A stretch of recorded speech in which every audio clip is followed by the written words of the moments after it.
दोस्तों GSNG साईं GM Syed Sindh सभा रानीपुर दस्तगीर gate जे आॾां सिंध सभा जो बैनर सिंध के इज़्ज़त ॾियो,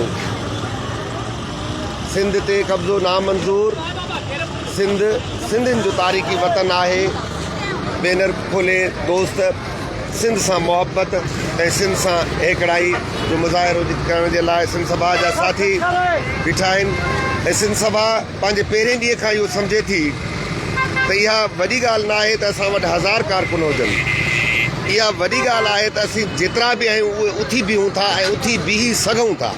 असांजे लाइ ऐं वतन जे लाइ ऐं सिंध सभा जे लाइ इहा इज़त भरी ॻाल्हि आहे त असांजा दोस्त पंहिंजे टाइम ते अचनि था ऐं पंहिंजे वतन जे लाइ, वतन जे हिसाब किताब जे लाइ, पंहिंजे सुवाल ऐं उन जे जवाब जे लाइ हू बीहनि था ऐं ॾियारी गत हफ़्ते में या जॾहिं बि जिते बि हू ऐलान कनि था उते वक़्तु सिर पहुचनि था।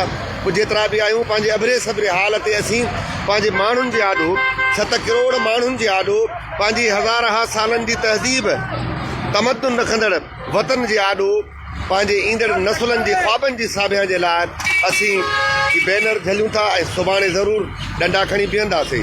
सुभाणे ज़रूरु असांजो अॻिलो क़दम हूंदो जेको असांजे माण्हुनि, असांजे ईंदड़ नसुलनि जे सुख सलामती वारो हूंदो ऐं उन जी शुरूआति ज़रूरु हिकिड़े माण्हू खां थींदी ऐं उहा हिकु माण्हू खां हाणे वधी 100 माण्हुनि ते पहुती आहे ऐं उहो ॾींहुं परे न आहे जॾहिं असीं हज़ारनि में ऐं लखनि में हूंदासीं ऐं सिंध ॾिसंदी त सिंध जी इज़त ऐं बका जे लाइ सिंधियुनि जी तारीख़ में हमला आवरनि सां महाॾा अटकाया आहिनि। जीअं जंगियूं जोचियूं आहिनि तीअं अॼु जे ज़ालिम फोरू रहज़नि हमला आवर सां सिर धड़े जी बाज़ी खणी हू विढ़ंदा ऐं पोइ विढ़ण दुन हीउ ज़मानो ॾिसंदो। ऐं असांजो अॼु जो सिंधी जंहिंखे लॻे थो त हिकु पुलिस वारो या एजेंसी जो माण्हू असांखे खंभे चितरे उछले छॾींदो, असीं सम्झूं था हीअ जंग हले थी पई सिंध मथां, हिकु पासा ई जंग आहे ऐं उन जंग में के गुल कोन पवंदा, लाज़िम आहे उहे असांखे गोलियूं हणंदा। असांखे पंहिंजे सेल्फ डिफेंस में पंहिंजी बका जे लाइ, पंहिंजे नंगनि ऐं दंगनि जी बका जे लाइ ज़रूरु महाॾो अटकाइणो पवंदो, विढ़णो पवंदो। पोइ जेको बि हथियार हुजे, जेको बि असां वटि हुजे, जे कुझु बि हथियार न आहे त असां पंहिंजे अदम तशद्दुद जे हिसाब सां उथी त बीहूं। दुनिया ॾिसे त सही त सिंध सां जेको ज़ुल्म जबुर थिए थो उन लाइ 4 ई सही पर हिकिड़ा गैरतमंद सिंधी उथी त बीठा आहिनि।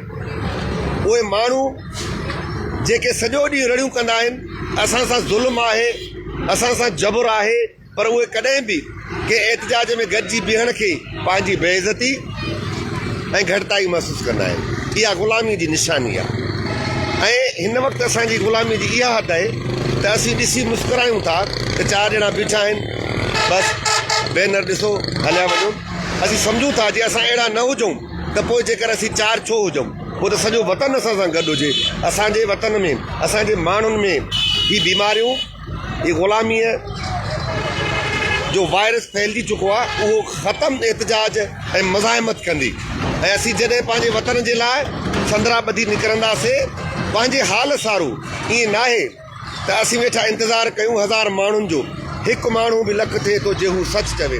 असीं त 4 5 8 शुरू आहे ऐं असीं हिते अधु कलाकु जेको बीहंदासीं असांखे ख़बर आहे त लाज़िम दोस्त असांजा वधंदा ऐं इहो वधणु जेको आहे उहो असांजे रत में शामिलु आहे। असीं सभु माण्हू सच जा साथारी आहियूं।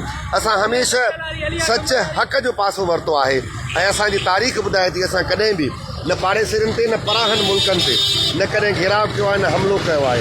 असीं हमेशह पंहिंजे वतन में ख़ुशि रहिया आहियूं ऐं माण्हुनि खे पनाहूं ॾिनियूं आहिनि।